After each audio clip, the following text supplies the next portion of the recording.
He really reminds me of Julian Edelman. You might be onto something. I think he reminds me of a young Wes Welker. Very Wes Welker-y. He's got a little bit of Danny Amendola to him. Yep. A little bit of Chris Hogan.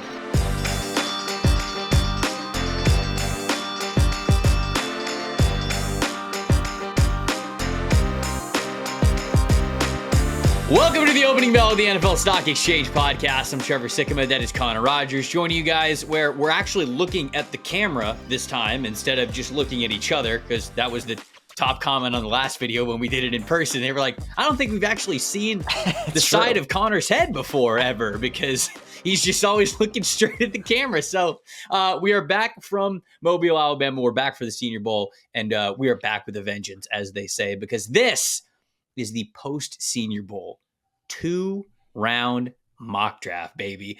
We can't just do a first round mock. There's going to be some Senior Bowl players in the first round that we draft here, Connor, but we had to get the full Senior Bowl flavor, add that second round for the good people. How you doing, my friend? How was travel back?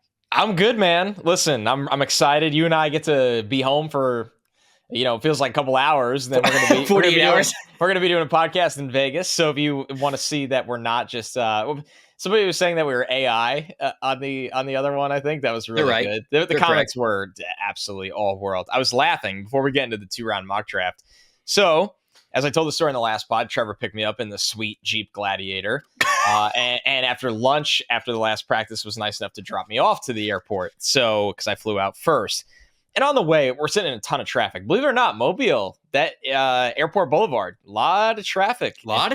People don't think about it. But and I was like, dude, no sweat. I was like, go through this airport every year. There's never anyone there. The security last year, I got to the metal detector and the TSA agent was like, oh, you don't look like a bad guy. And they just let you through, like, no shoes on. It's really wild. So we're laughing. I don't think that's how that works, actually. Right. I don't know if that's the process. So I'm real confident going to the airport profiling in the wrong way, actually. 100%. Please at least stop me and have me go you got to check everybody. That's why you're there. So I get to the airport and it's pretty empty. I mean, there's no line, right? It's not like an airport where there's like clear and pre-check and all. There's just one line and there's never really anyone on it. Only a handful of people. And I take all my stuff off. I go through the metal detector. And I come through it and we're standing there a while. I'm like, oh, am I good? He's like, actually, no.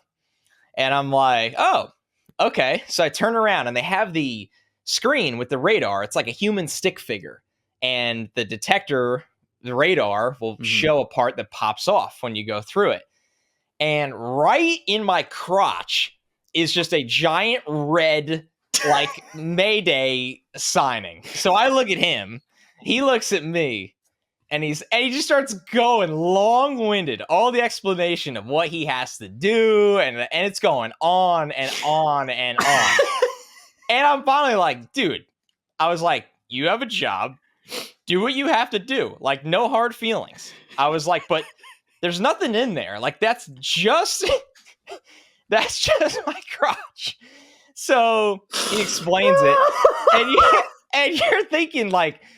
And you don't take your clothes. It wasn't like that. I stand right there. There's like literally old women going through security, like witnessing the hands going up the jean leg. And this is just going on and on and on. And obviously I'm not hiding anything in my pants. So then it just stops. And he's like, okay. And I'm like, okay. And he's like, yep. And I'm like, that's it. And he's like, yep. No explanation. Nothing. Not like this is what could happen or what? Nothing. They didn't even tell you why it went off? Nothing. And I've flown a lot since over the last couple of years. I've gotten popped for like my shoulder sometimes will get stopped and it could be like a bunched up sweatshirt or things like that. And they always tell you, like, if you worked out a bunch and it's just shoulders, you know what I'm saying? Yeah, they'll always, it's like really fast. And they're like, oh, sorry about that. It happens all the time. I'm like, no worries. This was like a long thing. So, and I was early for my flight, so I didn't care about that. So I'm like, okay. As soon as I turn around, there's an old woman going through the bags. She's like, whose suitcase is this? And I'm like, that's my suitcase. So I'm sitting there. I'm thinking to myself, I flew out of New York, LaGuardia. Same suitcase, same crotch. Did not get stopped. And she's like, is there anything in here that's going to cut me? And I'm like, no. I'm like, just a microphone stand. It's not sharp. Don't worry. The only time I've ever gotten stopped for my suitcase is when I pack our equipment. Right, And even right. that's like maybe once every 2 years. Right. Digs through everything, goes through, zips it back up, and just doesn't say anything. And just puts it down. No, not even that. Just stared at me. And I took my bag and went on my way. So all this boasting to you in the car that it'll take 20 seconds turned into the most wild adventure at TSA in Alabama ever. But I'm good. It was a good trip. Everybody's just doing their job. They took it real serious this year. They heard my banter. Well, the first guy didn't take it serious. We're gonna get his ass. It was just like, yeah, no, you're good. You're good to go. Oh, and no, then, he dug around. Yeah, the first guy didn't. This year they were not messing around. But they were on it. They had the system of checks and balances. It's what the country is built on. Right. Making sure that you're not sketchy. No. And I got through. I had to return the rental car, and it took me literally 20 seconds to get all the way through. So I didn't have the same kind of luck that you did to have the wonderful interaction that you did getting through airport security. So, all right, well, you made it, which is great because we've got an absolute beast of an episode here.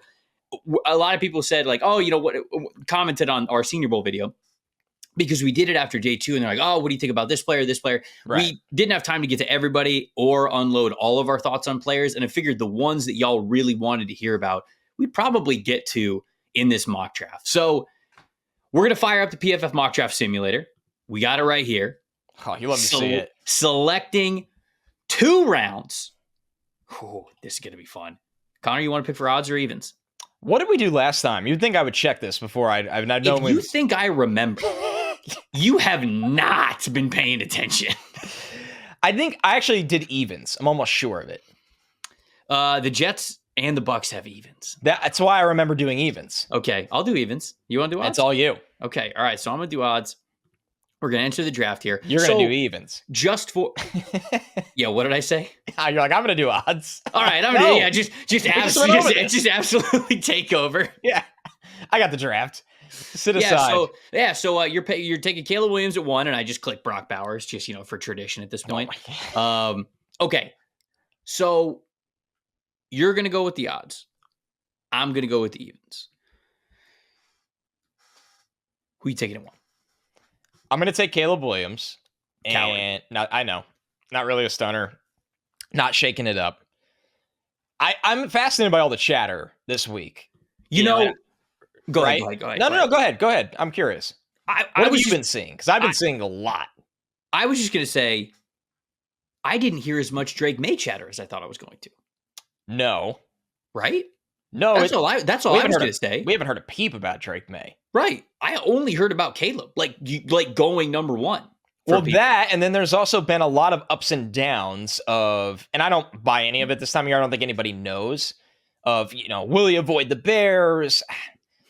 We did this game with Joe Burrow, people forget, this time that year. Mm-hmm. People were like, oh, could Burrow avoid the Bengals? They're a cheap franchise. Like, it was this whole thing, and it ended up not being a thing at all.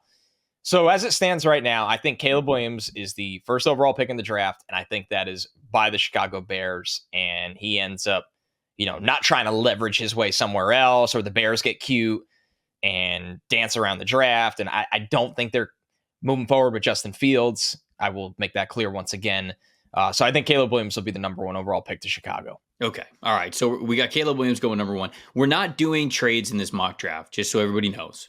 We'll probably have a mock that we do pre-combine, post-combine, something where we will actually do trades because it becomes more realistic to actually predict that. It's kind of tough to do that before free agency really begins. And I think mocks with trades are a lot more valuable and a lot better exercise once you have free agency underway. So that's why I just wanted to do a disclaimer for people not doing trades in this mock. Washington's at number 2. Dan Quinn's the head coach. Don't know who the offense coordinator is going to be yet, which, all right. How do you feel about Dan Quinn being the head coach of Washington? It's not Ben Johnson, which I think that they're pretty pissed about, even though they're going to come out and say like, oh, it was Dan Quinn all along. All right, well, if it's Dan Quinn all along, why didn't you sign him the day after the Cowboys got out of the playoffs? Right. Huh? Yeah, so I'm not buying that. They wanted Ben Johnson. He left him at the altar. They settled for Dan Quinn, but anybody who's listening to this podcast knows I like Dan Quinn a lot. Do you like Dan Quinn in Washington? I do. I would like to see his staff because I am still operating under the assumption this franchise needs to draft a quarterback at 2. And as we've seen, it is vital what your offensive staff looks like.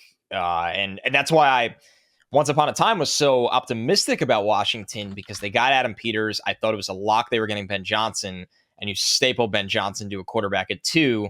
There's a lot to look forward to. Now, I'm not saying they're doomed. Dan Quinn has had success in this league. I'm just saying that it becomes a little bit more of a windy road. Yeah, I can't wait to see who they have as their offense coordinator. Chip Kelly? I have heard Chip Kelly. That is the name something that continuously gets put up at the front of like, oh yeah, could be Chip Kelly, might be Chip Kelly. And when Chip Kelly's the fun one. I like, yeah. It's fun. I do like it. How about the I want to see Chip back in the NFL. The college play caller has kind of been a little bit of a hot thing right now. I know Cliff has worked in the NFL, but Cliff getting a job, being Antonio Pierce's OC. Yeah. And then now we've seen a lot of rumors about Grubb going to the Seahawks. That would be something. I wonder, and maybe we talk about this more with the we're talking about it now. It's fine. I wonder if the Cliff pairing with the Raiders was more owner or GM driven than like Antonio Pierce driven, because Antonio Pierce seems, I don't know, a little bit more old school, like a little bit more like run the ball, kind of a balanced offense thing, and Cliff's not really. So I wonder if, because it took them a little while to hire Pierce. So yeah, did the higher up say, hey, you could be head coach, but almost say we get pick of offensive coordinator? It happens more than people realize. I just wonder if that's going to be a thing. If it's going to come out, and it probably won't come out if they're having success, but it will come out if they're failing, if that is the truth. I think somebody's going to get to the bottom of it because they're going to want to defend one side or the other. So if that is true, I think maybe we find out one day. Anyways, Drake May to the Washington Commanders. This one's not going to be eventually. He's not going to be any different from me. I still think that it's going to be 1-2 Caleb Williams, Drake May, and the Senior Bowl did not change that. So. No, I'm with you all the way. This is how I would have the start of the draft go. Now is where it always gets interesting. By the way, this is what we think will happen. Correct? 100%. Yes. Okay. All right. Just so we're on the same page, and so everybody out there is on the same page as well. The Patriots at 3. I know there's some talk. Hey, they could take Marvin Harrison Jr. They could trade this pick. Everybody, I think the biggest Senior Bowl takeaway I come with rumors wise is that everybody is trying to gauge, is there an entry point into getting a top 3 quarterback in this draft? And when I say that, I mean, would Chicago, Washington, or New England pick up the phone for the large amount of teams that are on the outside looking in that want a quarterback in this draft? And that was a big thing everybody was trying to figure out in Mobile. Teams included, I'm saying. They're trying to figure that out. I'm operating under the assumption that New England, as much as the foundation is very poor right now and bare bones, they don't have any skill talent, really, a lot of skill talent. They don't have a great offensive line. I think they still have to take a quarterback here, Trevor, at 3. Or I think they will take a quarterback here at 3. I think this is where the debate gets interesting because they can take a Godfather offer from a team that wants to come into this pick to take Jaden Daniels, who you see on the screen right now. The Godfather offer.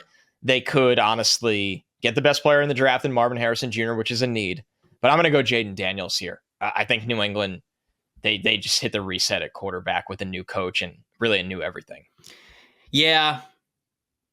If Jaden's in this conversation as a top 5 pick, it is hard to picture the Patriots going a different direction. Right. For as good as Marvin Harrison Jr. is, it's hard to see them not doing this. If he wasn't in the conversation, I think it'd be a little different. Like if Jaden was viewed as even like a mid first round pick, and you're talking about the wide receiver, but anything close to a top 5 pick, that's close enough. You're taking Jaden Daniels. So I agree with you. Arizona Cardinals, number 4, easy. This one is going to be Marvin Harrison Jr. He's the best offensive player in this draft. I think there's a lot of hype for some of the other guys that we've talked about more recently. These Senior Bowl players, do you maybe go with an offensive tackle? We just redid the Cardinals fix your franchise? We talked about how DJ Humphries, tearing his ACL. Is he going to be back? Are you going to have a hole at right tackle, or do you want to fill that at 4? I just don't think they're going to pass up the best offensive player in the draft in Harrison Jr. So I'm sticking with the chalk, and I'm going Maserati Marv here. All right. I don't think any big surprises here. It will start to get interesting. It probably does now with the Chargers at 5, who Jimmy. They could at the helm, baby. Yeah. They could. Right. He's been on a wild media tour, of course. Yeah. I mean, he has to be. On brand. It's excellent. I'm going to go. I think Brock Bowers is in play here. I really do. I do right? Too. Yeah.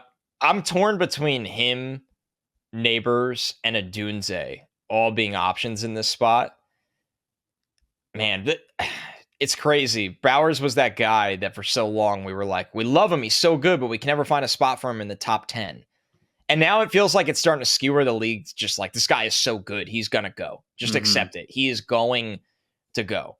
So I'm going to go with Brock Bowers in this spot at 5. Now, once again, I'll caveat this one's a little more wide open on offense. I think they could take Neighbors. I think they could take Odunze. They could take a tackle. I don't think that's as likely, but Bowers is seen as an absolute game-changing offensive threat. Chargers fans aren't going to be happy with it. No, they get mad every time we do this pick, and I'm with you. I think this is going to be on the table. It's on the table. Might be the main course on the table. Oh. Draft night filet mignon. Jimmy likes to filet mignon.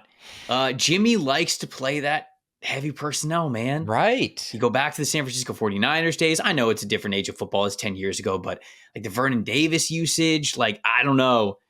I think he sees this guy as a true chess piece, and I agree with you. I think that I would be going Brock Bowers as well. 6 is the New York Giants. So we've got Malik Neighbors on the board, Rome Odunze on the board, any offensive tackles on the board. From what we were hearing in Mobile, I think it could be any of quarterback, if Daniels makes it, Jaden Daniels makes it, one of the top wide receivers, or even one of the top offensive tackles. For as much as I've read the quotes on Joe Shane saying that they're not giving up on Evan Neal, there's a difference between not giving up on Evan Neal and having the opportunity to take offensive tackle number 1 at 6th overall and potentially move Neal inside and have one hell of an offensive line. Because as long as Neal would be, I mean, I don't think any tackle is like cool with kicking inside at guard, especially one who's as young and as talented and as picked as high as Neal was. But I think the way that you spin it to Neal is like, hey, we're going to draft this guy and we're going to create one of the best offensive lines in the NFL, and you're going to be a part of it. When you hit free agency, if you hit free agency, whatever, like you'll have the opportunity to cash out. And so maybe that's how you motivate him along the way. I know that kind of like shoots you in the foot a little bit because he'll probably look to go be a tackle somewhere else. But if you move him anyways, he's going to go look to be a tackle somewhere else. Maybe you get trade value for him if you want to move on from him then. I think there's a lot of things that are on the table with offensive tackle for the Giants, but I do think all of those positions are there. I am going to switch it up. I think we often go Malik Neighbors as the second wide receiver off the board. Since summer to the Giants, it feels like at times. I feel like a lot more people are talking about Rome Odunze than Malik Neighbors. And I don't think that means Neighbors is going to have like this massive drop or anything. You just hear a different kind of enthusiasm for the year that Odunze had and the type of receiver that he is at his size. So I'm actually going to go Odunze here at number 6, even with Malik on the board. I agree with you. And I don't agree with the league's take on this. I am much higher on Neighbors.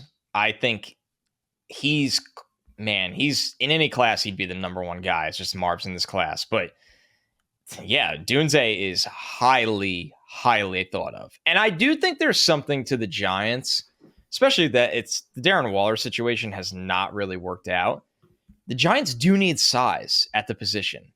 They do. Like, they need a 6'3" perimeter target. So maybe that'll play into their minds as well with that pick. 7, the Titans. I mean, they're sitting here and they're just like, wow, you love to see it. We'll take Joe Alt at 7 as we try to really get this offensive line right. This is an easy one for me.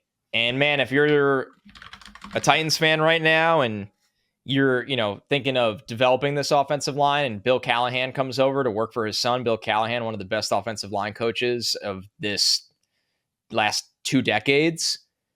You feel really confident in this selection and the development of this selection. And a guy in Joe Alt that's already great.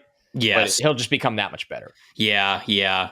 Bill Callahan going over there, it makes the world of a difference, I think. And he's going to be in that room with his son's ear. And, of course, with Rand, too. Yeah. And he's going to be like, I watched the tape. This line was certified cheeks. Certified. Go get me an absolute destroyer. Play him next to Skoronski. Mm-hmm. They could run the ball again. Falcons are on the clock here at number 8. Do we want to do the Fields trade? It's a classic. It is a classic. Well, let's assume the Falcons get a quarterback in the mold of Fields, Cousins, a legit starting quarterback. Okay. Oh, you're saying to actually have the pick in the second round. Correct. Yeah, my IQ obviously was not too bright in that response. We said that we weren't going to do trades, but it's a pro player. It's not to go up for a prospect. It's a little different. I don't know. We'll just leave it and leave we'll it say as that is. The Falcons they're going to be aggressive though. Like this is a team that I think could even try to trade up. Once again, now it'd be who's coming out of their pick. Yeah, right. That's the part that's tough. And you're probably going to trade. Well, maybe you don't trade for Fields until draft night. Maybe. Yeah. I mean, that kind of shows your hand. You got to do something. Feels like Atlanta will be aggressive in the pro market. I don't know if they can afford to go into this draft and say, hey, maybe we'll be able to get up. That's a scary situation. Unless they fall in love with Penix, Nix, or McCarthy. I'm just throwing it out there. I don't think they ultimately will, but I'm just throwing it out there. So Raheem Morris is the head coach. We get Zach Robinson as the offensive coordinator. Right. I do like that combo. I think Raheem's going to want a defensive guy, right? I think he's going to want an edge rusher. Yeah, they need an edge rusher.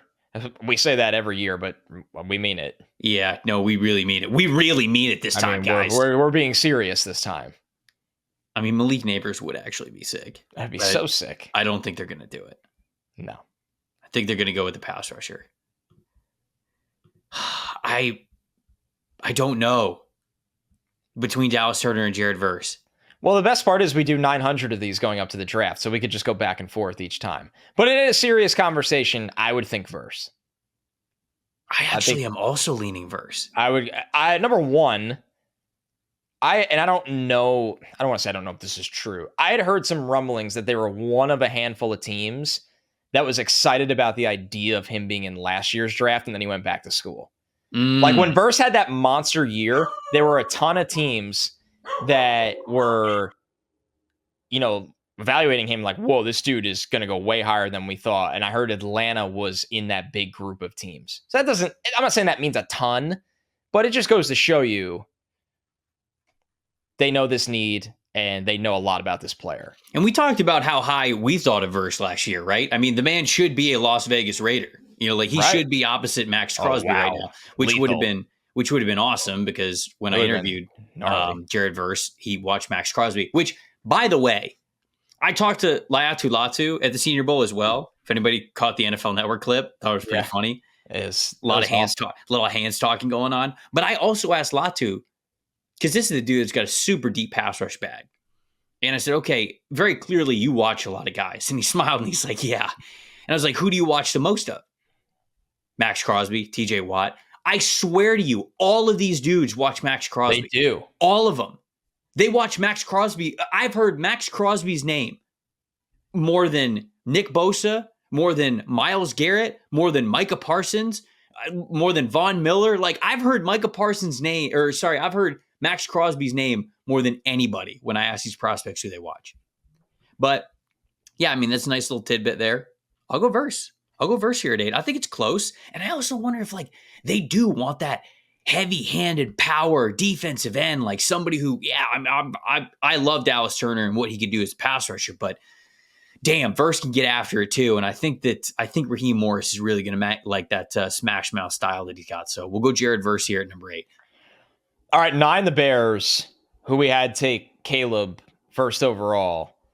I'm gonna go. Not we. You did. Don't throw me into that. When Bears fans yell at this pod, they're yelling at you. He does not want to be associated with Caleb Williams. That's interesting. Okay, fair enough. I'll take all the credit. I masterminded the first overall selection and took Caleb Williams. I outthought the entire football world. You did, and I will do that once again by taking Malik Neighbors at 9. Oh, I didn't even think about this. This is wow. I mean, him and DJ Moore with Caleb Williams. This is a dangerous offense. You have Shane Waldron, who did a great job utilizing Lockett and Metcalf, and Neighbors and Moore. Their skill sets actually are a little similar, but they're both such good players. You don't really care about that. So that's an explosive offense. Jets at 10. Man, welcome to the Thunderdome for you. So I still think it's got to be offensive tackle. Right. Good start. Yeah. So I still think it's got to be tight end. Speaking of lines that are certified cheeks, the Jets and the Titans, they get breakfast together every day talking about it. Speaking of which, Hilton Homewood, fantastic continental breakfast all week. I like that they change up the breakfast meats. They did. Yeah, it was a nice touch. Dude, it was sausage links this morning. You missed out. Oh, they had that day one and it was phenomenal. No. Wait, links. Yeah, like links. Wow, they're deep in their bag. They're like the Leatu Latu of continental breakfast. It's amazing. Shout out to Hilton Homewood Sweets. All right, people in the comments, let us know what is the best part about a continental breakfast. Like, what's the best food item that could be out there? What's your go-to? What do you load up on? What do you go for a second plate for? What do you throw in the backpack for the day? There's always a lot of goodies. Sausage links. Yeah. Oh man. It's just bare sausage links. Why does your laptop smell like sausage links? You sicko. Okay, so the Jets at 10. I think I'm leaning Olu Fashanu here. I like where you're thinking. Even with, so I thought Talize Fuaga at the Senior Bowl had some really nice reps. One with power a good amount.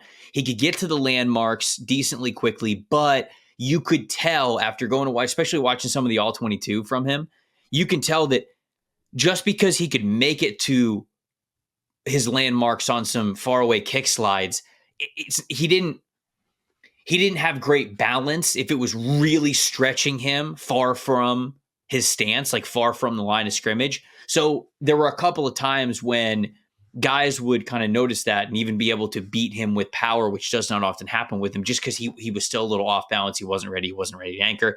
So we saw a little bit of that and some of the limitations of why people think he might be a better guard than a better offensive tackle. I still think that you start him at offensive tackle, no question about it. I still think he's a first-round player, but I am going to go with Olu Fashanu here just because I've never really been worried about the pass rush movement, the pass protection movement with him. And I think that's where the Jets are going to land. I love it. This would be a home run for the Jets if Olu falls to them at 10. They need a top-tier pass protector with good feet that can mirror pass rushers on an island for Aaron Rodgers, and that's the guy. So I'm a really big fan of this scenario and the Jets making the right pick. 11, the Vikings. This is one that is where it starts to get interesting. This run of the Vikings, Broncos, and Raiders. I think all three teams are very interested in quarterbacks. I think that the question is, will they grade the guys outside the top three high enough to take them? I feel like no. And I feel like I lean no at the moment. Yeah. After this week, I lean no. I do think there is one for, I think Denver is the one of the three that Sean Payton would be like, F this is my guy. Sure. It's going to work. I could see it. Yeah. I could see that. So for the Vikings here, who quite a bit of needs in this spot. Quite a bit of needs. Can you scroll up a little bit? So needy. On the players? Yes. There we go. Man. Cooper DJ. Yeah, but once again, I don't know if Cooper's going to go in the top 15. Jackson Powers Johnson at 11. Man, what a week he had. He will come off the board in this draft. Oh, I mean, yeah, soon. Yes, that is for sure. Man, I'm tempted to take Terrion Arnold in this spot. Oh, you think he's going to be CB1? I think he's in contention. You know who's in contention? Quinyon Mitchell. Yeah, I've got him a little bit lower. Yeah, he won't. Neither guy is corner one for me, but absolutely in contention. Yeah, I do think that he raised his stock to that conversation this week. Yeah, so I don't know. I feel like they could use. I don't know if they're gonna go corner though. I was gonna say I feel like they could use a front seven player as well. The Vikings are going to be a lot easier to evaluate after free agency because if they do really bring Kirk Cousins back, it becomes a little bit more cut and dried. As it stands right now, everybody's going to be wondering, what happens if they don't. They need pass rusher. They do. I was just looking at their roster, and it really hits you. I feel like they'd go Turner. Turner is going to be the pick here. I think Latu deserves to be in consideration.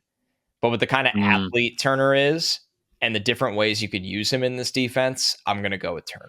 Yeah, this is going to be fascinating because I saw Kevin O'Connell and Kwesi Adolfo-Mensah on the sideline. They were grinding. Shout out to them. They were on the sidelines. Yeah. They were grinding. And they got to see Latu up close and personal this past week. And if they're in this situation and they're having this debate, and if they end up going with Turner, that will be a valuable thing to remember about this regime moving forward, leaning towards more athletic traits. Because like I've said this before on this podcast, and I'm just prepping people for it, Latu is not going to test like an elite athlete. He's not.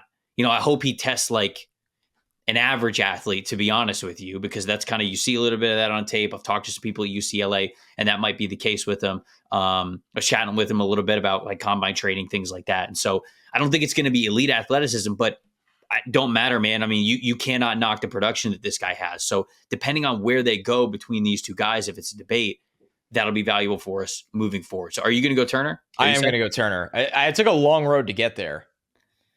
That was a tough one. God bless the broken road. Brings you back to you. It's all about Dallas Turner. People don't realize that song was actually written about Dallas Turner going to the Minnesota Vikings. Denver Broncos at 12.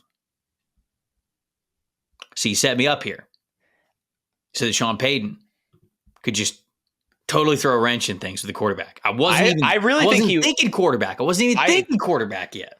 But who's going to be their quarterback then? They can't wait to get rid of Russ. I know. Kirk? I mean, they're going to have all that Russ dead money, right? And then they're going to go pay Kirk 45. Yeah. First team with. Do they not have a second round pick? I don't think they even have a second round pick. Wow.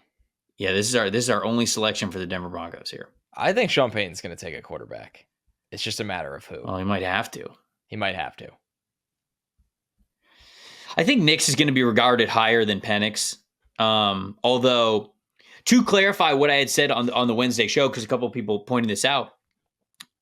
So I guess this is just how it happened. As I was watching practice, I saw a lot of really nice Nix throws.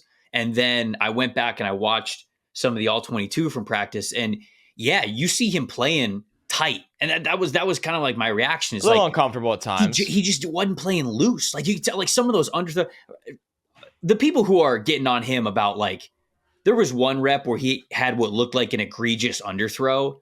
I think he very clearly either did not have grip on the ball or the wide receiver just ran the route that he didn't think that he was going to run.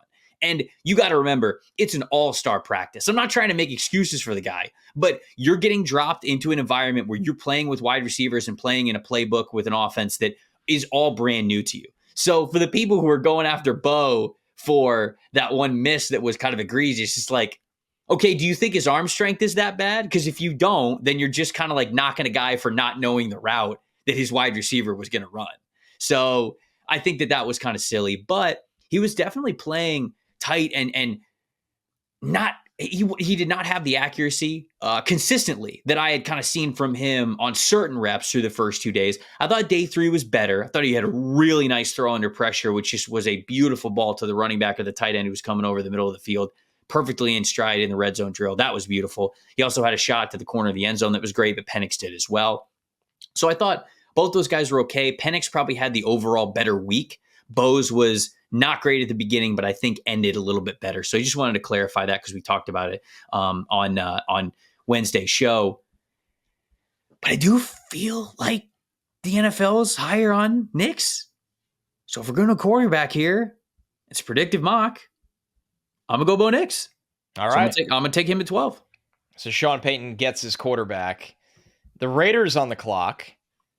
We talked about how they hire Cliff Kingsbury. They obviously stuck with Antonio Pierce. I think this is another team that's going to look heavily into this quarterback class. And I'm going to go with Michael Penix in this spot. Now, So you do think he goes this high? at the end of the day, I think he goes top 20. Okay.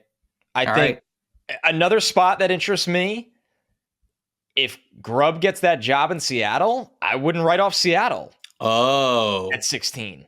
I mean, sure. Gino has one more year left on his deal. New staff. Yeah, and what did I see about the Saints like committing to Derek Carr for the next 2 years? Oh, did that come out? I mean, we kind of said on the pod, like they made their bed with that. Quick deal. Google here. I'll do Twitter. Yeah, Roto World. Restructuring Derek Carr's contract. Oh, so they can get a crap ton of salary cap space.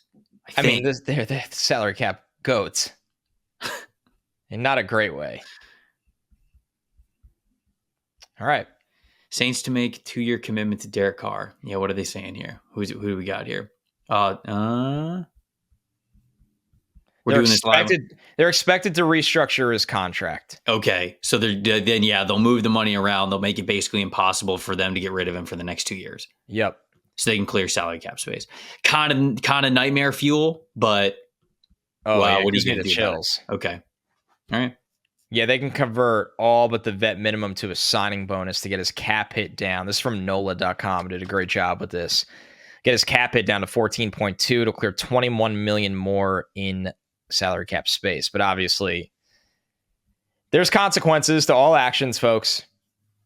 That means Derek Carr could be around for a long time. Anyways, the Raiders, I don't know if it'll be Penix.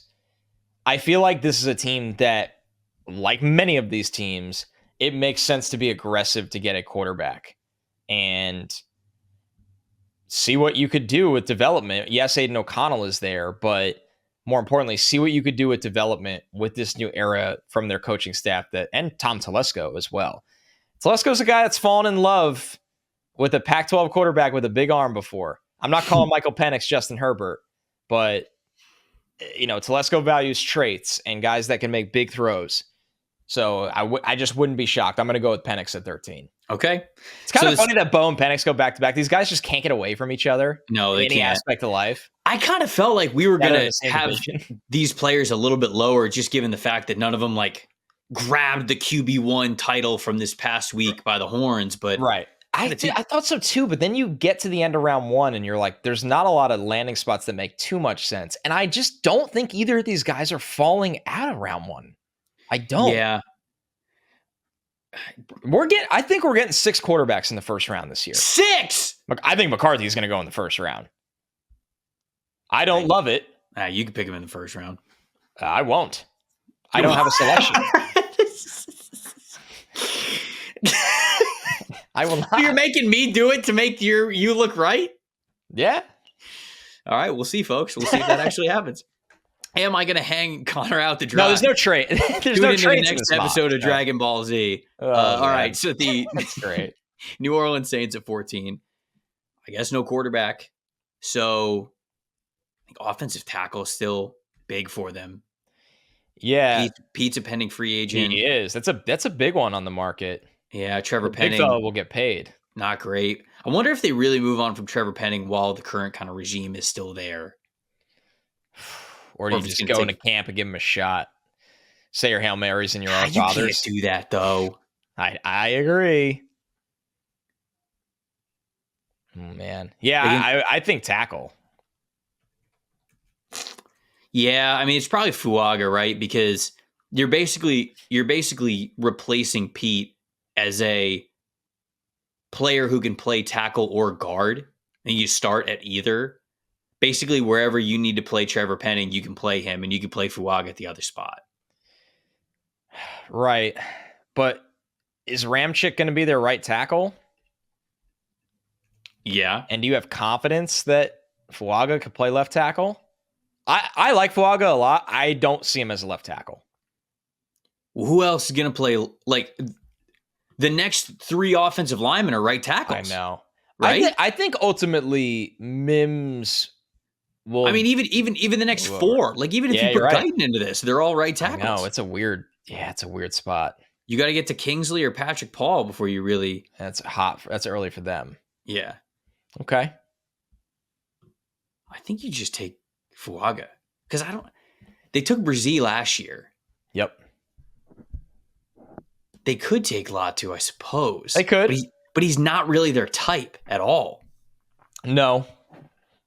I don't think we've had that pick happen yet. I don't think he's their type of player at all.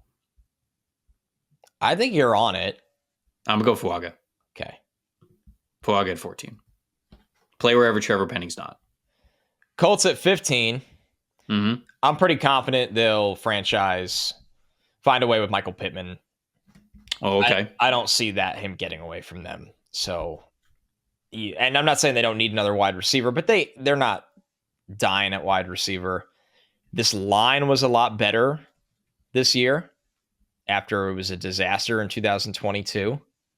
I think Bernard Raymond's taken some really nice steps. Ultimately, I would go, I think, corner here. And I know they've taken flyers on corner like Juju Brents and Jalen Jones, but I think they need another outside corner. So I'm going to go Terrion Arnold in this spot. Okay.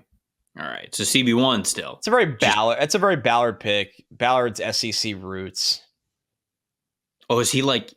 I think he came up as the SEC scout.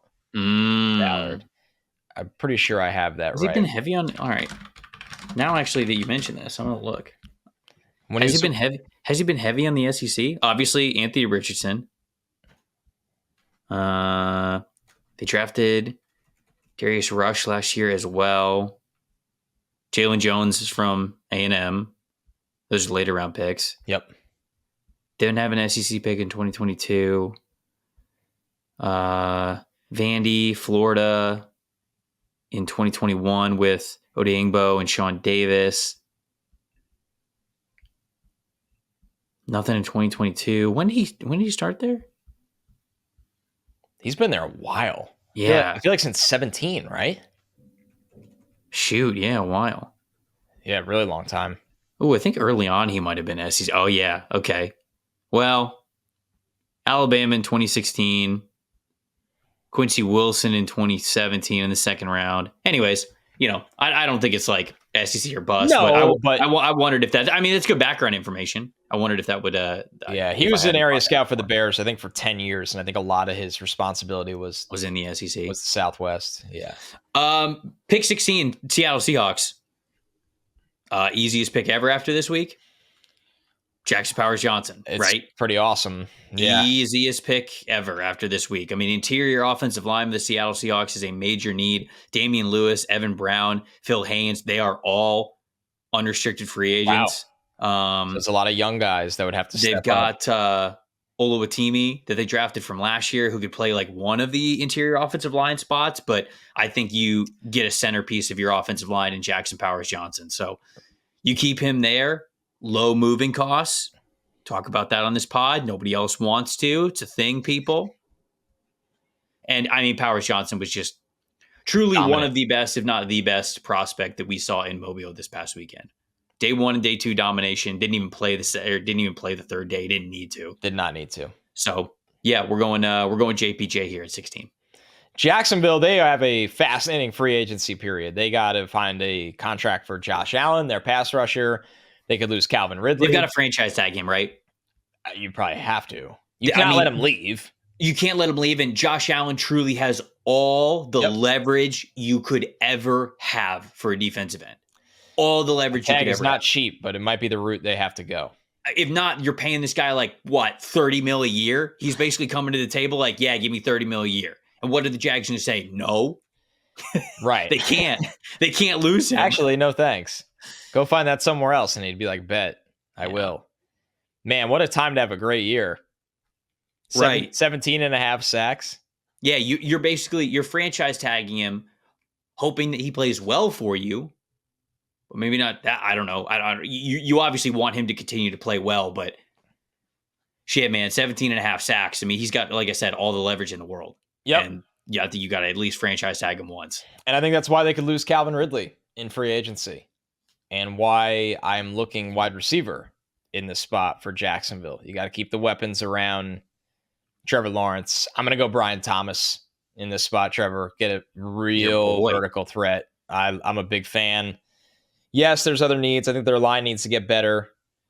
Obviously, I guess you could look at the secondary, but I think after free agency, there'll be a wide receiver heavy team.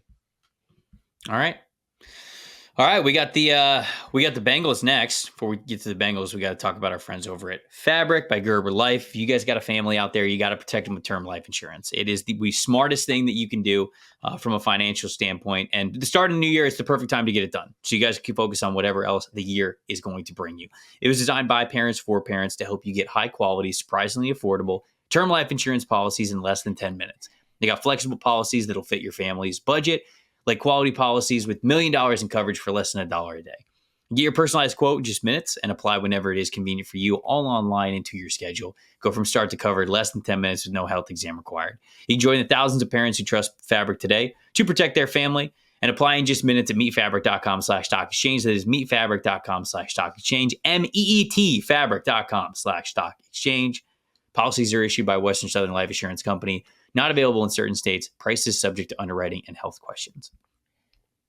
Man, Cincinnati, interesting spot here because the offensive tackle could certainly be on the table for them. Tight end would be as well, but Brock Bowers, he's not making it to 18. So I think they lose Jonah Williams in free agency.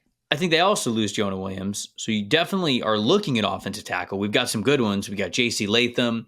I wonder if Tyler Guyton has made the jump already to this top 20 conversation. So do you take that guy, kind of develop him as an athlete, and he played really well at the Senior Bowl, even with some hints that he still needs work when it comes to the technique, the hand placement, just locking onto those blocks. I think that he's still in consideration here.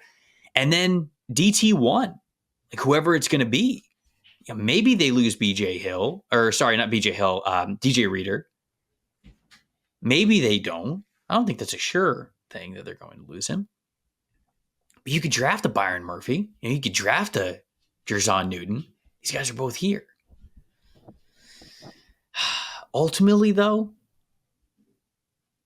it is Joe Burrow. And he is the most important part of this franchise.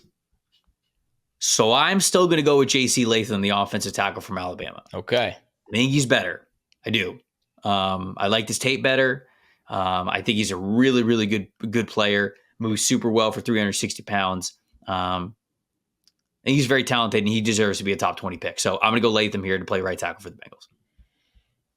All right, the Rams are on the clock at 19. This is pretty easy for me. I shouldn't say easy because they really need secondary help. They do. They do need a corner. But I'm going to take Latu in this spot and beef up the pass rush. Low moving cost. Moving cost pick. Low moving cost. Latu stays in LA. He had a great week. He just seems, I know you talked to him for a while. Seems like a great dude. Very into, obsessed with the game. Incredible pass rush ability. The rare college pass rusher that has legitimate pro counter ability. He can get himself unblocked in 90 million different ways. Latu to the Rams, who very well could be a top 8 player to come out of this draft when all is said and done.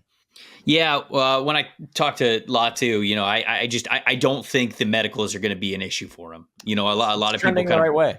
A lot of people bring that up, but I don't think the medicals are going to be an issue for him. And when I was talking to him, dude just loves the game, loves being a pass rusher, loves the art of pass rushing, what it takes to be great. And even with some lower athletic tests that we might see from him at the combine, the tape doesn't lie, if you will. And he had reps where, okay, he lost originally with athleticism, and then he had the handwork and the counters and the muscle memory to be able to just whip right by some of these guys anyway. So that's somebody, to me, that you take in the top 20. It's too valuable. We get the Steelers on the clock at number 20 here. Think corner. It's probably what we've got to go with here. Cooper DeJean is still here, and I think you and I really like Cooper DeJean. We had him as a CB1 in this class.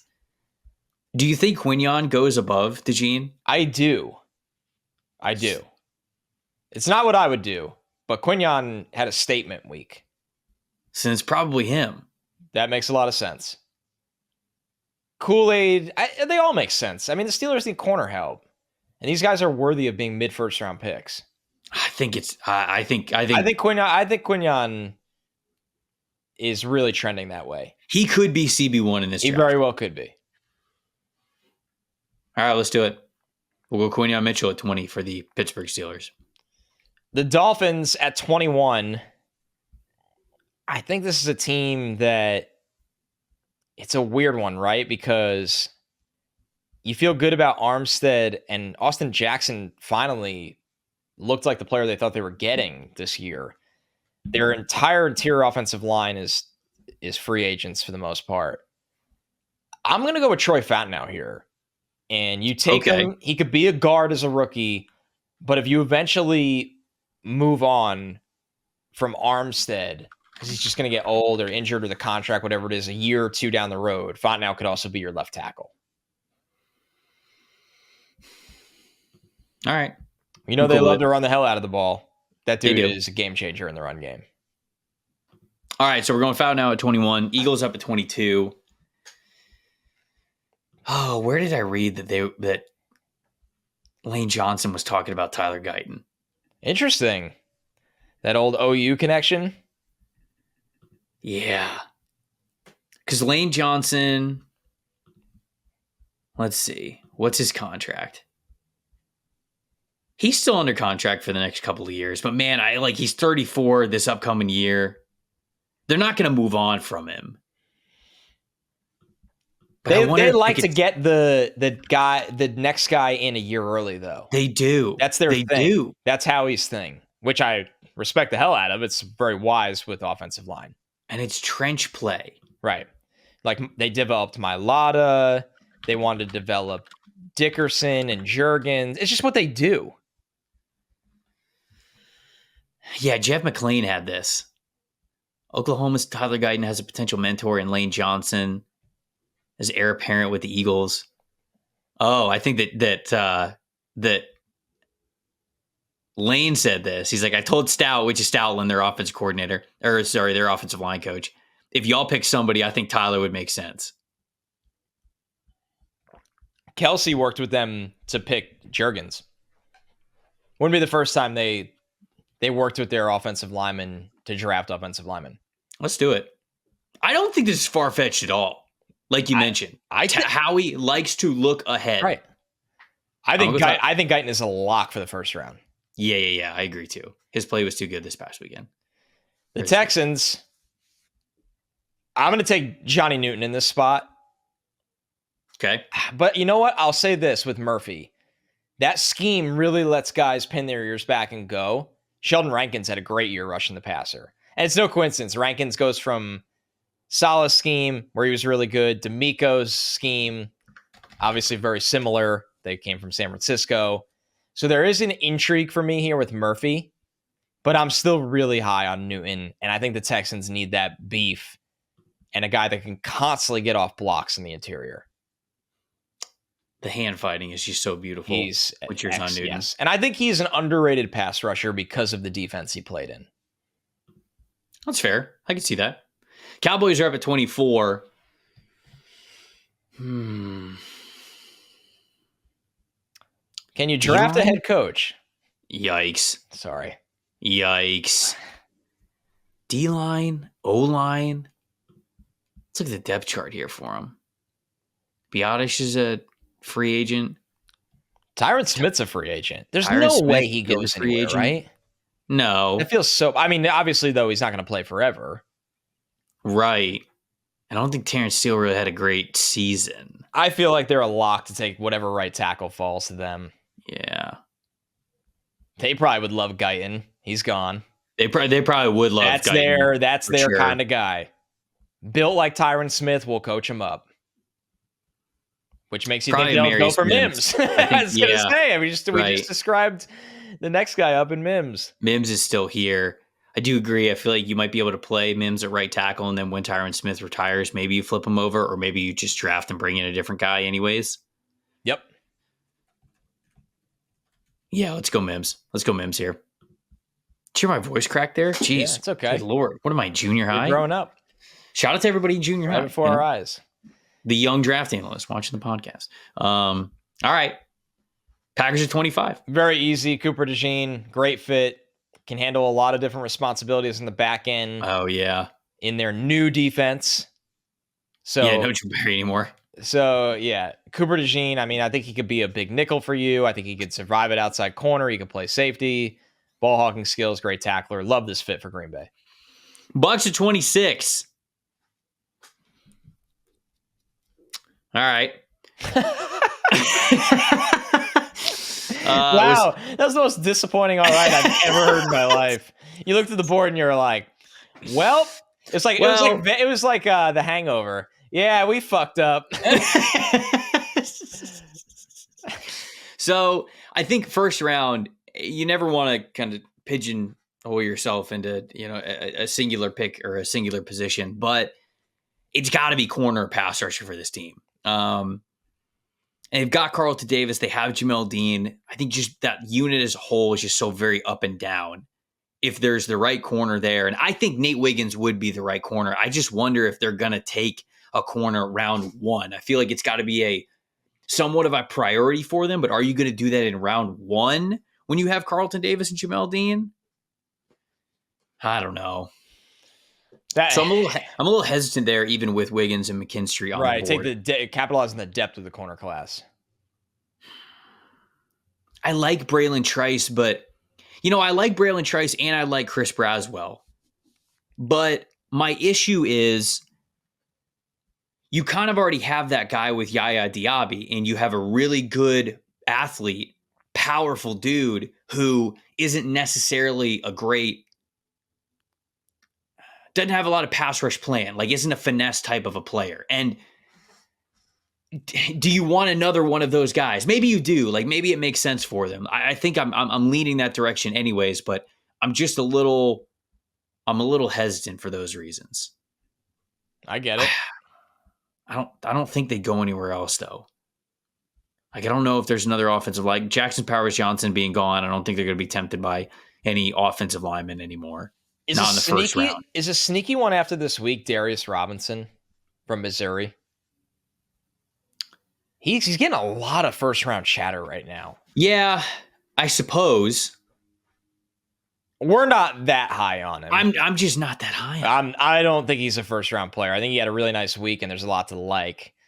But I think maybe that might be a sneaky. I wonder if people thought that Braswell was a first round player after this week. Yeah, I wanted a little more. But I like the tape. I guess I'm going to go Trice here. Trice is a good player. You just need more of a pass. You just need more pass rushers. You really do. And he led the country in pressures this year. So no matter how he got it, I think he's a really good football player. Motor runs hot at all times. Not afraid of physicality. Never going to back down. And a young defensive line of Vita Vea, Kalijah Cansey, Diaby, Braylon Trice, Yaya Diaby, that's a and good whatever group. Tryon Shoyinka might be for you. I think that's good enough.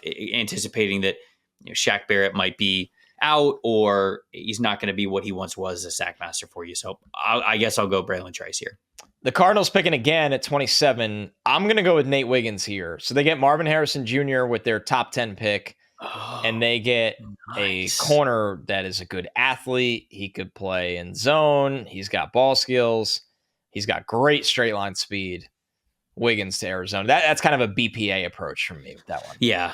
For a team that can go BPA. I mean, I love that haul for them. I think those are two fantastic football players. And they get to grow together, practicing against each other. People might be... When's Arizona's next pick? Oh, yeah, 35. Yeah, we can do O-line there. We're good to go. People might be kind of like weirded out that, you didn't go O-line. I like it at 35. I think we'll be okay. We'll be all right. Buffalo Bills at 28. Basically pick your wide receiver here that you want. Yeah. I think Troy Franklin's probably the obvious pick. I'm trying to see if I missed anybody, if there was a big Senior Bowl standout. Like, I think Ladd had a good. Here's the thing about Ladd. I think Ladd had a good week in Mobile. And day 1, he was basically uncoverable.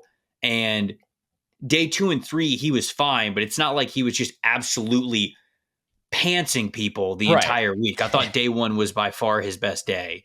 Still a good receiver, but I don't think I'd take him over Troy Franklin. That'd be a good YouTube video. Ladd McConkey pantses people on the field. We're going to go Troy Franklin because Buffalo desperately needs another receiver here. The Lions, I'm going corner all the way. And I actually think Rakestraw might be more their type. A guy that comes down, tackles like a bat out of hell. You're kind of right. His play speed. I know we all wanted to see him in Mobile. He was dealing with the injury that I think he played through some this year. I think Rakestraw is going to test really well. I could see the staff falling in love with that kind of player. And for the Lions, I'm all corner all the way at this selection every time we do these mock drafts. I do actually really like that fit. I think that makes a lot of sense. Ravens at 30. Oh, Byron Murphy's still here. What are we doing? If they don't pay Matabuke. Byron Murphy could have gone to the Buffalo. He could have. I think you got it. Could have gone to Arizona. I think you got it right. Could have gone to the Cowboys. I'm just surprised he's still here. Yeah. Because Baltimore's interior, they have Justin Matabuke, but I think they're going to bring him back. But even so, I think so. He was phenomenal, and Michael Pierce is there. Him. Like look Travis Jones, Michael Pierce. Yeah, no, you're right. I mean, they definitely need another guy that can play up and down. Kyle Van Noy's free agent. Murphy could play up and down, and they need another guy like that. I don't think you're crazy at all. Yeah, but what if I left him for you to pick for the Chiefs? I still want a wide receiver. God, I was trying to do collusion, but you weren't cool with it. All right, Byron Murphy is second to the Ravens at 30. Whether Matabuke is there or not. So the Chiefs at 31, the guys that I really like for them went off the board, of course. Oh, this got really tough. Who did you want? Either Franklin or Thomas. So I played myself. Sure. Classic. Yeah, I don't think Tez is in this conversation anymore. No. He could not catch the ball this week. So do they go down? Really bummed me out. Me too. It was tough. Oh man. Do they go down that well of looking for wide receiver later on? This is tricky. You know what? I know we've talked about his struggles. Oh, here we go. I know we've talked about his struggles. The man's gonna cave. But I think they can take the flyer on Keon Coleman. Burn. I know. Throw tomatoes at me off the stage. I'm kidding. No, I deserve it. No, Coleman's a good player. He is. Well, not yet, honestly. He's not refined yet. But I don't but he's neither was Rashee Rice. Athletic as hell. You know what I'm saying? Like, It's not like he doesn't have the ability to separate. It's almost that he just doesn't. Right.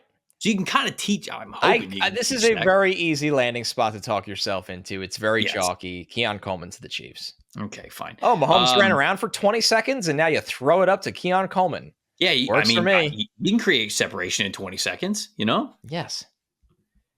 All right, so now you're putting me in a bind here. Because you said that J.J. McCarthy was going round 1. And here we are. J.J. McCarthy's not off the board. No, and the Niners are picking at 32. He can very well go round 2 in this month. And we've got a Brock Purdy stinks agenda on this podcast. We need to... No, we don't. No, we don't. He's going to win the Super Bowl. Actually, I don't know about that. I haven't thought about it yet. We've been so into the Senior Bowl, I forgot about the big game. The big game. Yeah, thank you for calling it what it needs to be called, because we can't have copyright here on the show. Please, when we talk about it which shall not be named for this show, that's the word Super Bowl. Yep. Just so you all know now. You got to call it the big game. Have it. You got to call it the big game. Somebody's going to report us for that. All right, so Niners at 32. I think the cornerback is certainly on the board. Khalil McKinstry is still here. Truly, and I mean truly, love this fit for them. I don't know if there's a better fit that we've had in the first round than if Kool-Aid McKinstry makes it to the Niners.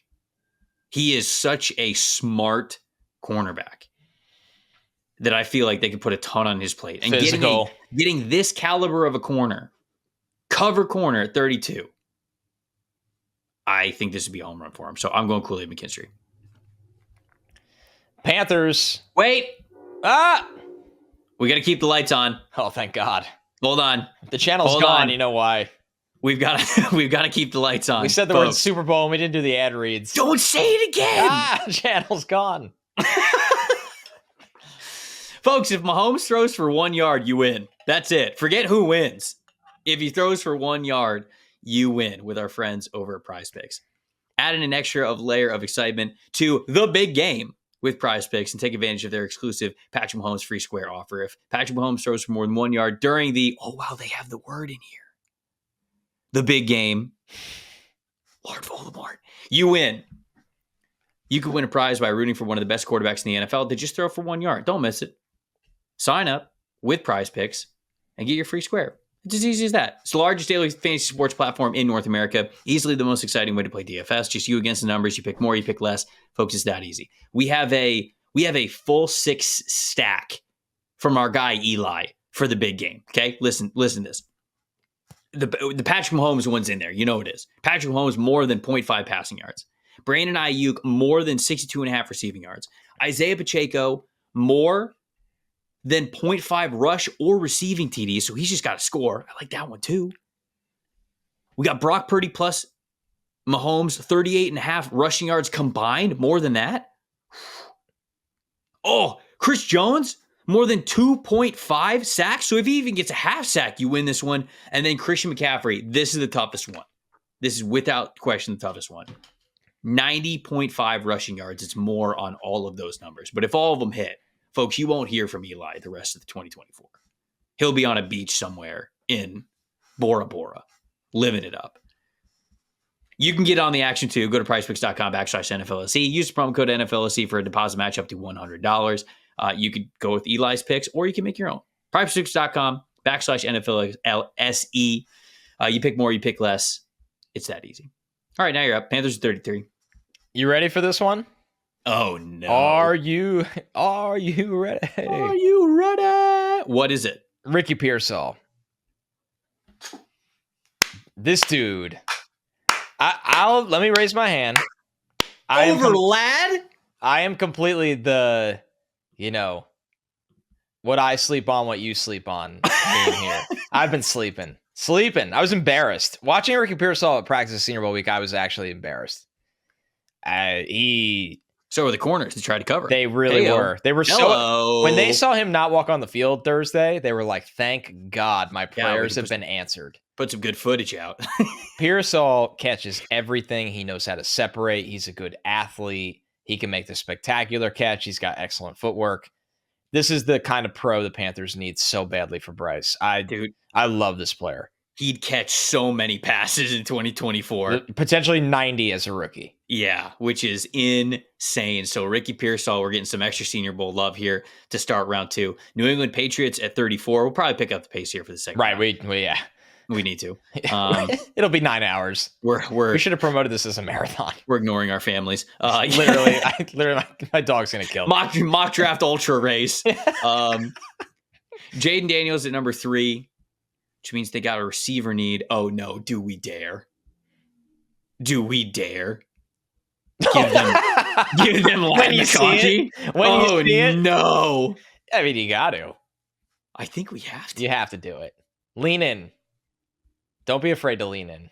God, please give me another wide receiver. Who else we got? They're not going to Is there anyone out there? They're not going to pick. They could pick A.D. Mitchell, but I don't know if they're going to do that over Lad. It's so great. Says pick up the pace. Spends 95 minutes on Lad McConkey to New England. I'm tough. All right, Lad McConkey to New England. Screw it. Unbelievable. He really reminds me of Julian Edelman. You might be onto something. I think he reminds me of a young Wes Welker. Very Wes Welker-y. I think he's got a little bit of Danny Amendola to him. Yep. Even maybe some Danny Woodhead in there somewhere. A little bit of Chris Hogan. Actually, that one kind of might fit. I don't know. Because Chris Hogan actually could get vertical. Yeah. He had some speed. He was a really good athlete. And Chris Hogan was also the one who was like semi-pro in lacrosse, wasn't he? Yeah, he was a very good lacrosse player. And Lad McConkey's got the lacrosse background, if you couldn't tell from the name Lad McConkey. I think you found the comp.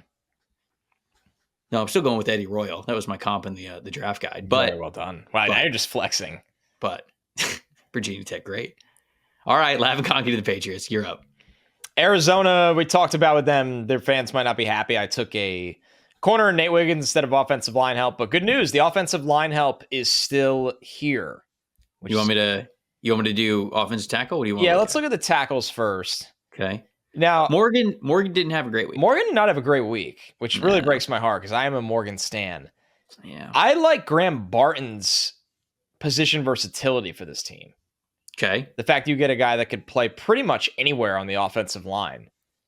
I would go with Barton in this spot. Okay. And just see where you need to play him. All right. So we're going Graham Barton here to add to the arsenal of picks that we're now accumulating for the Arizona Cardinals. So we go with Drake May at number 2 for the Washington Commanders. Man, they got basically any spot. O-line, like interior offensive line, I think they... Ooh. What about a little Christian Haynes action? I think they need interior offensive line. I would call him the most consistent player at the Senior Bowl. Oh, dude, he was awesome. Unbelievable. I mean, they've got Sadiq Charles and Tyler Larson, who are unrestricted free agents coming up. He could play either spot. I think he could play guard or center for you. I agree. But they don't have anybody at pass rusher. They got nobody. Braswell's kind of staring you in the face there. He is. We're having a game of chicken. Who's going to blink first? Me or Chris? You are, Chris, because I'm picking the O-lineman. No, I'm kidding. We'll go Braswell. We'll go Braswell here. I think that like early second round, I feel more comfortable for him. Late first round, I just don't think he had that caliber of a week, but I do think he's a good football player, really explosive football player. And you can't teach the type of athleticism this guy has. When he was going through the warm-up drills, I mean, he's getting off the line of scrimmage, especially from a 3 and a 4 point stance, faster than anybody else that was in his group. So a team that desperately needs some edge rushers, let's go get an Alabama edge rusher for him. So Braswell here at 36. Chargers at 37. I'm going to take TJ Tampa in this spot. They need a corner really badly. Really, basically, whatever corner they had against Asante Samuel, and I know it rotated a bit, but a lot of it was Michael Davis. Had a lot of problems this year. They need another outside corner for this defense, and Tampa's got length. He can open up and run down the field with vertical threats. He's going to test really, really well. I think this is the sweet spot of the draft for him right here. Okay. All right. So here with the Titans at 38, we went with, who did you get, Joe Alt first? Yeah, they went Joe Alt at 7. I could double dip at offensive line. I really could. Easily, if you want to. Christian Haynes, again, is kind of like calling my name here if they wanted to double dip. But, man, I also think about defensive line. Like, I look at this team on the defensive line. They got Harold Landry and Jefferson Simmons, which is great, but... They're stars, but yeah. Kyle Pecco's a free agent. Danico Autry's a free agent. I mean, if you want to go a little further, like Joe Johnson's also a free agent. They've kind of got edge, but interior defensive line. I don't know if they picked Devondre Sweat here. I feel like it's a little early for him. As much as he had some super dominant reps at the Senior Bowl, I think it's a little early for him. All right, let's double dip O-line. Let's do it. You went Peter Skoronski last year. If you get Joe Alt, Christian Haynes, and Peter Skoronski on that offensive line, like this is now in the span of 2 drafts, you have completely revamped that unit. 100%. And you've got some really great building blocks to moving forward. Haynes was awesome at the Senior Bowl. So there we go. Giants, similar strategy here. The interior run continues. I'm going to take Zach Frazier here, and I'm going to play John Michael Schmitz at guard. Okay. In this spot. The Giants, there's a world where they take a tackle at 6 and kick Evan Neal inside. In this draft, they don't. Instead, they really need to shore up their guard spots. Frazier's a phenomenal player. This makes the Giants line significantly better. So moving on to Washington at 40, I just kind of went through it there, taking Chris Braswell over an offensive lineman. I do think this spot now could make sense for Jordan Morgan because let's not write off Morgan, right? now he does get to play guard, and I still think he would be a guard. And let's face it, he does have that tackle versatility to him. So I think that this is a spot, kind of unless I'm really missing somebody, I think this is the direction I'm going to go. I like Kamari Lassiter because I think they need corner as well. Yeah, I'm not really picking anybody else. Some of these guys I definitely got to bring up from Senior Bowl performances. They played really, really well. But yeah, let's go Jordan Morgan here. Morgan at 40 to Washington. Okay. Packers are back on the clock here. This is from the Jets pick. This is the Jets pick from the Aaron Rodgers trade. So Cooper DeJean, great versatility for their secondary. I still think they could still use more secondary help here. I think DeJean's going to play a more true corner role, whether that's as the nickel or outside. I'm kind of interested in Nubin or Kinchins here. It's a little early for them. Yeah. Right? That's the problem. I do think it's early Not for Nubin. him. I would take Nubin here, but I just don't want to double up at DB. They do have another pick at 57, by the way. Okay, that makes this a lot easier. That's their own pick. Yeah. What are my interior offensive line options? All right, we got Christian Mahogany. Yeah, we got Bo Limmer, who Limmer had a really one nice hell of a week. week. Limmer had a really nice week. Yeah, he's definitely going up. I don't love this for Green Bay in that spot. You want to see tackles? Yeah. I like Kieran. I think Suamatia is gonna go high. Probably. And I could see them taking him here. I was just gonna say this makes so much sense for Green Bay because they love to develop tackles over time. Yeah. They don't just throw guys into the fire all the time. So Suamatia would be the pick here. Okay. Guy, it was a little bit of a surprise that he declared, but he just has physical ability. All right, so we went with Dallas Turner at 11 for the Vikings. You know who this could be? Okay, I know who I'm going to say, but go ahead. Who are you going to say? It could be McCarthy. That's what I was going to bring up. Go run with it. Because I don't hate this. Let me just make that clear. Yeah, but my thing is, even if they have a quarterback option going into the draft, is it going to be a long-term one? Probably not. No, it absolutely will not be. Because even Kirk wouldn't be even if you brought Kirk back, it wouldn't be a long-term option. He's not. So unless you're trading for Justin Fields, and even with that being the case, it's not necessarily a long-term option. And essentially, the only long-term option that you have is if you sign Baker Mayfield to like a 4-year deal. And Baker's probably going to be more in line with the Geno structure, where it's not going to be guaranteed forever. So it's not another one. All right, national champion, J.J. McCarthy, 42 to the Vikings. Falcons at 43. We had Jared Verse go to them. We did indeed. In the first round. Verse in the first. They need another wide receiver to help out Drake London in this offense. Good offensive line. Great running back that they need to use more. I know... Oh, man. You know who I'm kind of intrigued by here? Xavier Worthy. Just because he can really stretch the field for them and create more space for all the talent that they have. I'm going to go with Xavier Worthy in this spot. Okay. All right. Draft speed. Not a lot of buzz lately for Worthy, but it will pick up. Dude's going to blow up the combine. Yeah, it'll pick up. He's bigger than people think. Michael Penn, maybe. But longer. I said that wrong. Oh, okay. Yeah. I think because he's so skinny, people think he's 5'7". No, I don't think he's 5'7", but he is definitely skinny. We always joke, a gust of wind could blow him out of the stadium. Okay, so... we said it on the pod. He said that on the pod. He said it on the pod. Michael Penix Jr. Went to the Raiders in the first round. I think corner is now a big need for them in the second round. Kamari Lassiter is still here. He's a really easy pick for them. If we didn't have Lassiter on the board, maybe it's a different type of discussion. Maybe they aren't able to go corner if you don't feel good about one at 44. But I definitely feel good about Lassiter at 44. So that kind of eases those worries. Marcus Peters out. You need more cornerback talent on the team. DB talent, I think, overall. But yeah, Lassiter at 44 to the Raiders. All right, for the Saints at 45, I'm going to go with Devontae Walker here. I know he had an up and down week. He can cover a lot of ground. I thought his hands at the Senior Bowl did not match what he showed on tape, which was disappointing. The Saints, Michael Thomas is a free agent. You got Chris Olave there. You need another wide receiver as you're sticking with Derek Carr. Walker, to me, I still like him even after the tough week. Indy up next. You went Terry and Arnold with your first selection with them.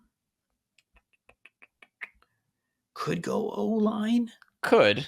But you mentioned like the O-line's It's a lot better last year. Is all right. Yeah, it definitely got better.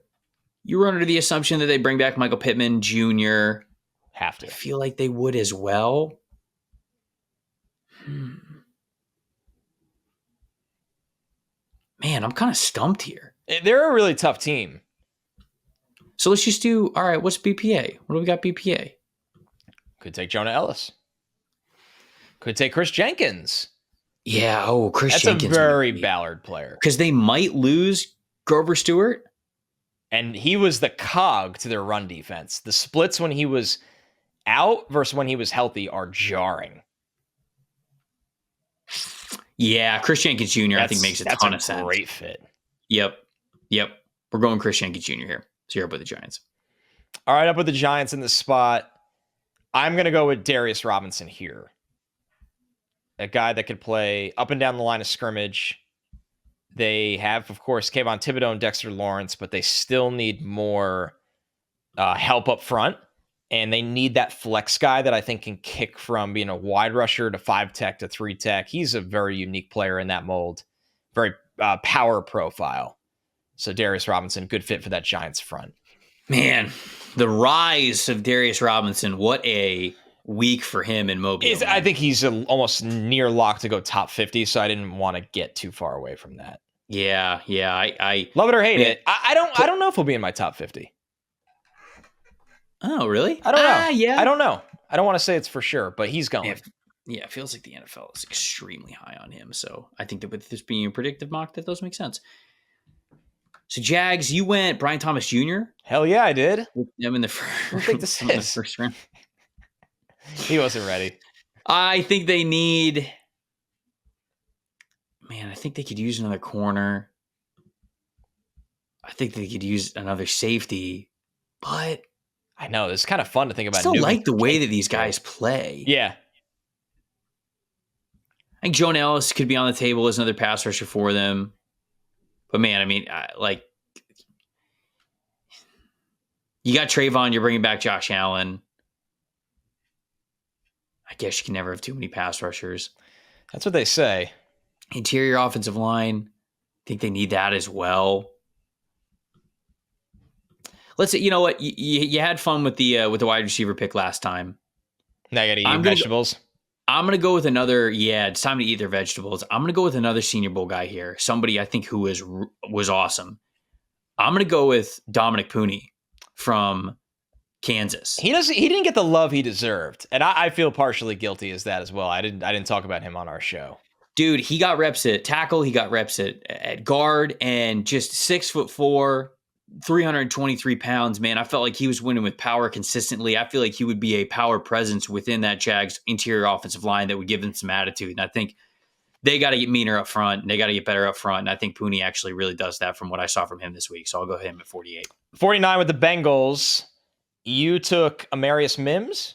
I know you took a tackle. J.C. Latham. I think. Yeah. Yep. So you took the right tackle. I'm going to take Jatavion Sanders, the tight end from Texas here. Good athlete. I was really impressed with what he could do as blocking at the second level. There's a couple times where he climbs the DBs and his ability to hit the strike zone and plant them. I was impressed. Let me just say that. I think with his athleticism in this offense, work in the middle of the field, this is where you want him to go. Eagles, we had them going with the pick of the future in Tyler Guyton, the first round. I think this pick now probably got to be a DB. Yeah, right? It's got to be. I could hear the Birds fans shouting it. I really like the way that Renardo Green played at the Shrine Bowl. I liked what I saw from Chris Abrams' train. Kyrie Jackson, though, I wonder if he's going to end up being highest pick of these guys who are left. I've got him a little bit lower just on the big board, but I did feel like he played well this week. Or do they go safety? They just picked Sidney Brown. But I don't know if that's totally... I mean, that doesn't take both these guys off the table, does it? I'm looking at the depth chart. Hold on. They got Reed. They traded for Kevin Byard. So I guess if anything, they're probably going to go with the... Oh. No, they're gonna take Mike Samerstow. I was surprised you didn't say his name when you were going through the DBs. Yeah. They're gonna take Mike Samerstow, 100%. If they're in this situation, they'd take Mike Samerstow. He's one of the best nickel/safety players that we got. So Rams at 51. I'm thinking secondary as well, Trevor. And I'm gonna go with Tyler Nubin on the back end. Ball hawk, range, can play up front if you need him to in a pinch. I just love his range and instincts pre-snap. First safety to come off the board. Steelers at 52. What DB did I pick for them? Oh, Quignon. Yeah. That's a good pick. Very Steelers personality. Solid pick. Do we got another center that I like here? Ooh, maybe this is a Bo Limmer spot. Could be. I think it's still a little early for him. Oh, no, wait. Yeah, okay. You picked Nubin for... The Rams. Sorry, you picked Nubin for the Rams. Yeah, I'm all confused here. Oh, I could pick that means I could pick safety for... Oh, yeah. You could take Kinchins. Or whoever of your choosing. Oh. I kind of like that. Are you going to do it to him? I don't know. It's unknown whether or not he's going to do it to them. I like Kieran as well, though. He's getting far down here. Make sure I'm not overlooking anything on the depth chart. I feel like they could use wide receiver as well. Who we got a wide receiver? AD Mitchell's here. My guy.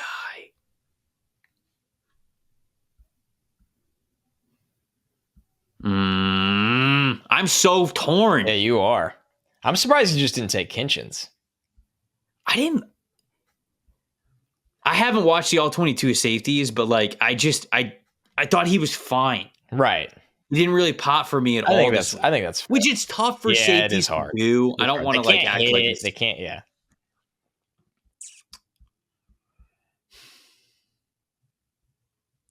All right, I'm going Edgerrin Cooper. Okay. I'm going Edgerrin Cooper. I'm giving him the most athletic linebacker that we got in class.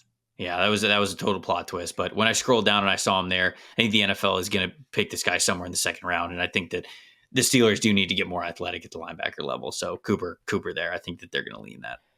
All right, the Dolphins are back on the clock. I got them offensive line help in Fountain now in round 1. I am going to look here for pass rush help. And I'll go with Chop Robinson in this spot. I think that we know Jalen Phillips injury, Bradley Chubb injury. They are going to need another pass rusher on this roster. Not a guy that needs to play 90% of the snaps, 80% of the snaps, but Chop's got to be their third down. It's a team that they play with a lot of leads with that offense. They need somebody that can pin their ears back and go in pass-heavy situations. So Chop to Miami. Okay. All right. Chop getting picked here at number 53. A little bit of a fall for him from where we've seen him previously. Eagles. I might go Roman Wilson here. A wide receiver. Anyone's going to think you're nuts. Over AD Mitchell, over Jalen Polk. He's just a different type of dude.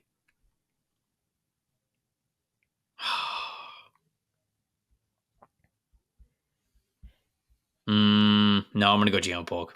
Yeah, I like Polk better. Yeah, I do too. I don't know how high the NFL is going to be on Roman Wilson. I know it's going to be pretty high after this week of the Senior Bowl, but I don't know if it's going to be still over some of these top guys that we have on the board here. So I'm going to stick with the board a little bit, and I'm going to go Jalen Polk to the Eagles. Browns at 55. I'll go Jonah Ellis in this spot. Get them another pass rusher. Zadarius Smith is a pending free agent. I'm sure they can go sign one in free agency, but as we do this before free agency, I see getting another guy that could rush the passer a big deal. I don't love the interior board in this spot. I think they can address that later.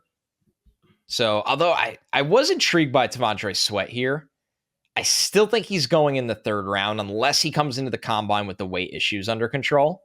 So it just felt like a smidge early. Love the player, though. Well, I think I'm going to take him here. I mean, I'm not going to stop you. For the Cowboys. I'm going to be very high on T'Vondre Sweat because I just think he's a really good football player that you just deal with the fact his snap count's going to be kind of low. I feel like Jerry's going to want just like this unique, massive man in the middle. Yes. So we had Amarius Mims go in the first round for them, so we did offensive line. They have the biggest draft of all time. I'm going T'Vondre Sweat for them at 56. It's like 790 pounds. It's unreal. All right, you're at Packers. God, I feel like like Packers again. I'm just always picking for the Packers. Yeah. All right, let's pull up their depth chart. No, wait, didn't I make this easier for you? Didn't I tell you that they could take a safety at this point? Oh, that's right. So this is where, actually, I want to see all the safeties, not just Kinchin's. Oh, man. I like Bullard. I really do. I think I'm going to take Kinchin's because I think they could play him at free if they want to. Yes. That's why I'm doing that. Okay. All right. I said that the Bucs had big corner needs, so if they didn't go with a cornerback in round 1, they probably should do so in round 2. I had them going Braylon Trice in the first round at 26. So I feel as though, I mean, it could be safety, but I genuinely think that it's going to be corner. Which one, though? That's the question. I think Renardo Green is really good. I think he's in consideration here. Honestly, hand up, I don't have Jarvis Brownlee Jr. in the mock draft simulator yet. But it's coming. I think I'd pick him here at 58. Good for him, man. It's coming really soon, and he was just locked down this past week. Now, I got to go over his film before I put him in the mock draft simulator because I got to be able to put him somewhere, and I can't just go off a couple of days of Senior Bowl practices. But, man, I mean, he was – this was you could do it for anyone. I mean, this is a very impressive player. Do I think Green's going to be a back end second rounder? I don't know if I do. I wouldn't pick a tight end. I could pick Kieran. He could play on one of the guard spots. Maybe that's the direction I go. I'm having an internal battle here. You really are. Offensive tackle. Let's see who we got.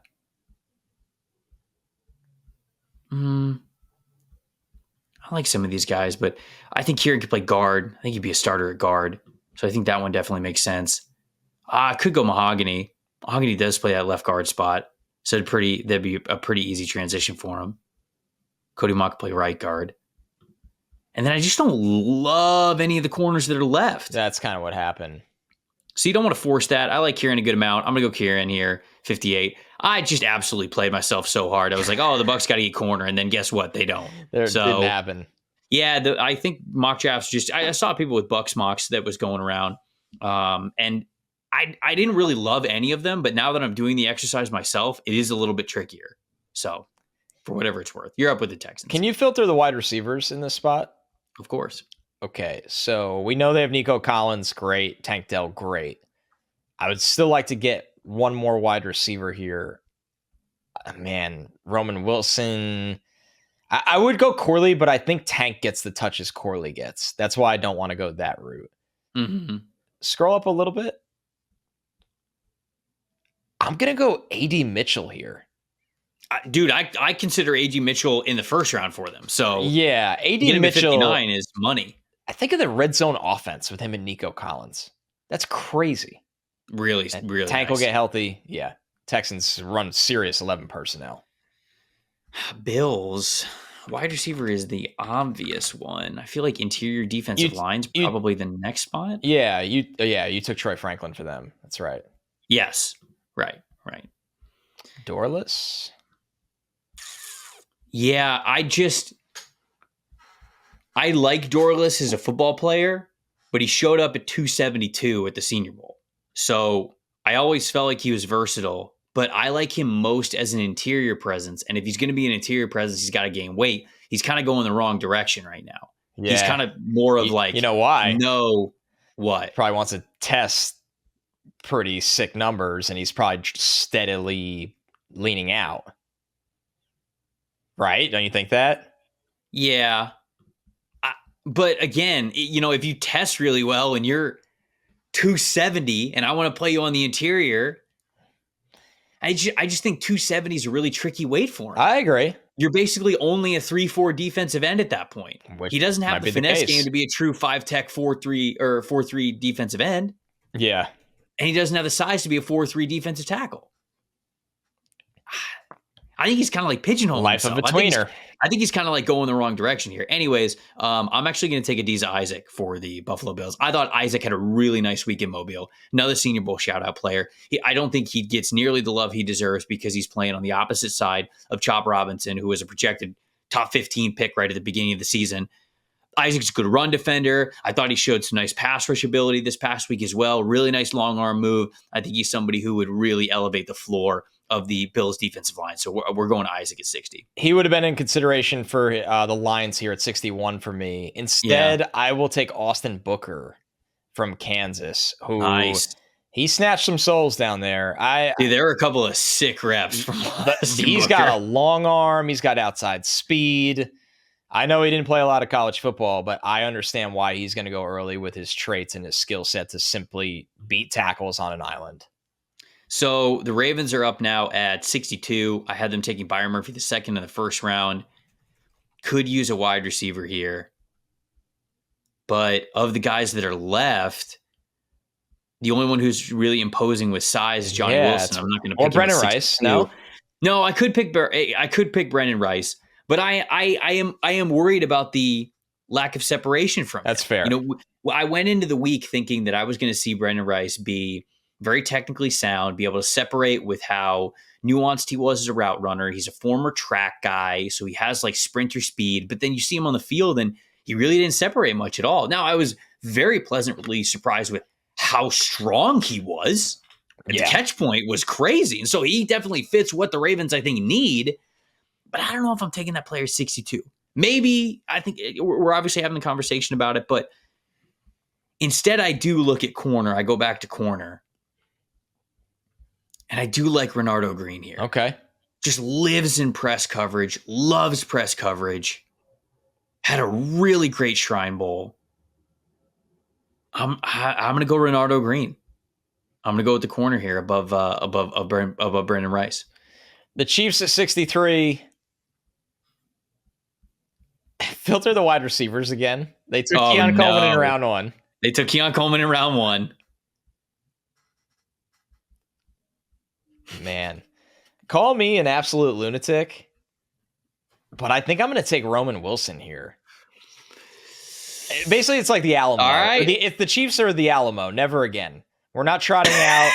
We are not trotting out Kadarius Toney, and MVS is going to leave after this year. And we love Rashee Rice, but we need two receivers, and we're going to really double down.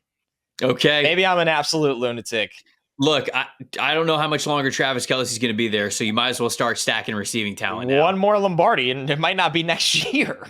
Right. Yeah. Right. Now, I don't think Travis is going to retire this year because I'm not sure he's going to retire the same year as his brother. That's a good point. But somebody else said to me this week when I brought that up, what if they retire at the same time and get to go in the Hall of Fame together? That's pretty sick, and they are media superstars together. Now, here's the thing. Is Jason a first ballot Hall of Famer? I don't know. Because Travis is. Travis is, you could make Travis the argument no question, the GOAT tight end. Right. The second he gets on the ballot, he's in the Hall of Fame.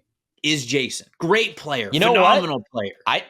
I think he might. I don't know. I think he might be because of the personality on top of being an all-time player. I actually think he gets the votes. I think which is awesome, goes by the way. Into it. Count me in. Like I'm all. It's not like he's not deserving of the Hall of Fame. I just wondered if he's be a first. It's an interesting one. That'd be really unique and cool. All right, you going Roman Wilson? I'm going Roman Wilson. I've completely lost my mind. Final pick of the draft here. I had the Niners going Kool-Aid McKinstry at 32. Is there anything else like a dire need for the 49ers? Like they're basically wait. Do they not have?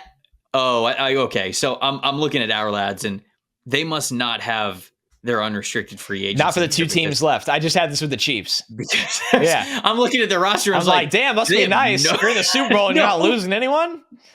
No free agents? All right, hold on. Isn't Niners Javarius Ward or no? No, free agents maybe it's not. 2024. All right, let's take a look at this. All right, Randy Gregory, Chase Young, Javon Kinlaw, Deshaun Gibson, Cleveland Farrell. Ward is not.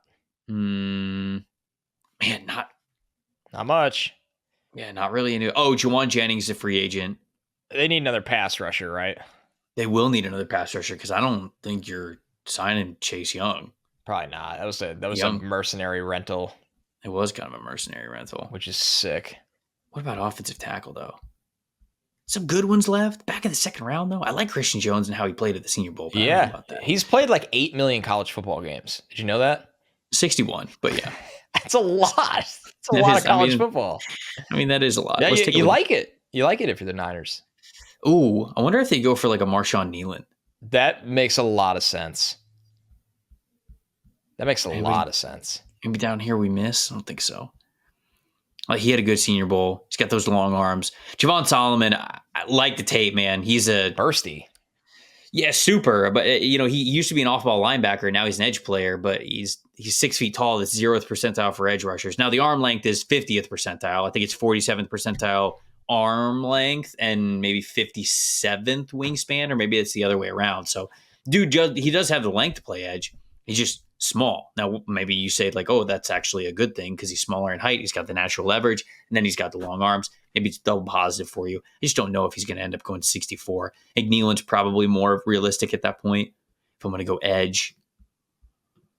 And wide receiver, God, did they go Brendan Rice? The legacy pick? Wow, the legacy pick in round 2. Because he got Ayuk and Jennings. I mean, actually, Brendan Rice would fit if Juwan Jennings does not re-sign with them. I think you might be able to get him in round 3. Yeah, I think so too. I think we're going Nealon here. I like Nealon was a really good call. I wasn't even thinking that. It's just very fitting. Yeah, I think we're going edge here because I like Nealon more than I like the offensive tackles that are left on the board. I'm excited for us to redo the edge rankings because Tui Maloau and Sawyer went back to school and they were in my top 10. Yeah, right. So like Nealon, Darius Robinson, Austin Booker. I've caught up on the next group of edge rushers and I'm like, damn, I'm excited to get them high in the rankings because they've really played well. All right, there we go. That was fun. I'm not going to read all of them. No. Just watch the video on YouTube. Watch the video, audio only. We love you guys so much. I'm not Stop naming asking. all these players. I'm slowly scrolling the results here on the YouTube channel. So this is a chance for you to support the podcast and give the YouTube channel a watch if you are audio only. So Connor, that was a good time, my friend. That was what are we at? Like hour 15? We had an hour 15 now? No. I'm sorry, hour 45. Hour 45, yeah. But that's expected with a 2-rounder. Look at Ricky going 33. You're either about that life or you're not, all right? So we are absolutely about that life. We're absolutely about that life. Let us know what you guys thought of the post-Senior Bowl 2-round mock draft, how we did for your teams, assessing some of the needs, assessing some of the players, both the ones that were at the Senior Bowl and Shrine Bowl, as well as the ones that weren't and kind of how they're fitting into the class now that we got to see these guys in person, got to hear a little bit more about what the NFL thinks of them. We would love to hear from you. Best way to do that, YouTube comments, youtube.com/@NFL Stock Exchange. Y'all have been killing it with the comments lately. I can't tell you how much that helps grow this channel, grow this family, grow this draft community. It is one of the top algorithms that YouTube has when it comes to these videos reaching a new audience. And it feels like as we build the audience, y'all are doing such a great job keeping this a fun, positive community that not that we can't have criticism. We love to hear when you guys have like differing opinions, but we've loved so much that when you guys have differing opinions, you get to have conversations with other listeners. You get to have conversations with us. And it's a great time. We're just out here watching these players and getting to talk about the ones that we would take, the ones that we wouldn't. That's all the fun part of that process. Shout out to you guys. Also, over 20K subscribers already. Crazy. First year of the channel. Man, you guys are the best. If you are audio only, as we said, we do love you. It's just not enough to read the entire selection of picks there. So if you are audio only, the best way to get involved is, of course, on the YouTube comments. But on X and Instagram at Tampa Bay Trey, at Connor J. Rogers. You can hit us up there and we'll try to respond to all of those as well. Connor, you got anything else before we get out of here? Summed it up great. Fun exercise. Can't wait to read everybody's comments of what they want their team to do in round 2 because we haven't done that yet. And I'm ready for Vegas. Dude, we're going to be back together again. The next time that you hear our voices here on this channel will probably be Tuesday or Wednesday of next week, just depending on the day that we have more open. It's going to need to be a little bit more fluid.